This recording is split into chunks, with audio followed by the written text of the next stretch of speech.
Hello and welcome to Smaulgld's Perth Mint Gold Sales Update for the month of November 2017. Perth Mint Gold Sales, top U.S. Mint Gold Sales again in November. The smaller Perth Mint outselling the U.S. Mint again in November. Perth Mint, however, only sold 22,901 ounces to achieve that feat in November, whereas the U.S. Mint sold 9,500 1-ounce American Gold Eagles. Perth Mint sales, however, did top the U.S. Mint gold sales for the 9th month in a row. However, gold sales at the Perth Mint in November were down 56% from last November's sales of 54,747 ounces. Let's take a look at some of the Perth Mint sales figures. You can see 23,000, not a bad month, not a good month. Last November was one of the best Novembers that the Perth Mint had had.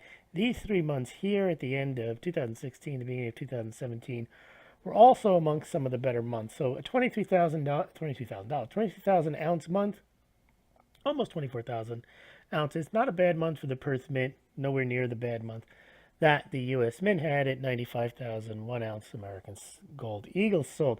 However, just a precursor to the December sales report for the American Gold Eagles and the American Silver Eagles and the American Gold Buffaloes, there has been a fairly dramatic increase in the sale of all American gold and silver coins in the past 2 days. We'll cover the December sales, not at the beginning of January. The U.S. Mint will close the mint down, so in the next week or so, we should have a full sales update for the month of December for the U.S. Mint, but it looks like finally the sales have turned around at the U.S. Mint. Don't know if that's just selling to top up inventory at the end of the year or something to do with people cashing out their cryptos. We'll have to keep an eye on it, but there has been a big increase in the past few days.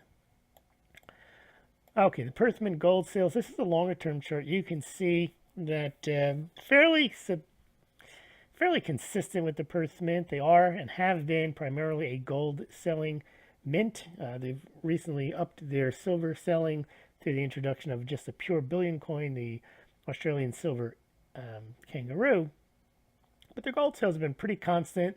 They haven't really had a bad year this year. It's not a great year, but you can see they had a couple of good months. Last month, or September and October, were pretty good. They had a lull in the spring, but overall, I mean, they're down year over year, but they're not down like the United States Mint is. And these are the numbers. You can go through them on your own. Go to the Smaulgld website. You can check these out. These are the Perth Mint and the U.S. Mint silver to gold sales ratio. Last year, Perth Mint sold 23 times more silver than they did gold. But the U.S. Mint, they were down. I guess the U.S. Mint in 2014 hit a peak, selling 106 ounces to 1 ounce of gold. And in 2015, it went to 75 to 1 and then fell further in 2016. But the Perth Mint has always sold less silver than gold on a relative basis in the U.S. Mint, but their silver sales are increasing, so that is somewhat narrowing. But you can see if you look just through some of the months here, for example, last November, U.S. Mint 23 to 1, silver to gold, Perth Mint 17 or 18 to 1.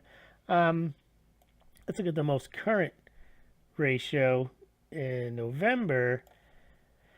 U.S. Mint 40 to 1 silver. That's not because of big silver sales, but because of low gold sales, 9,500 ounces to 385,000. But the Perth Mint pretty steady at 22 to 1. Same with October, 23 to 1.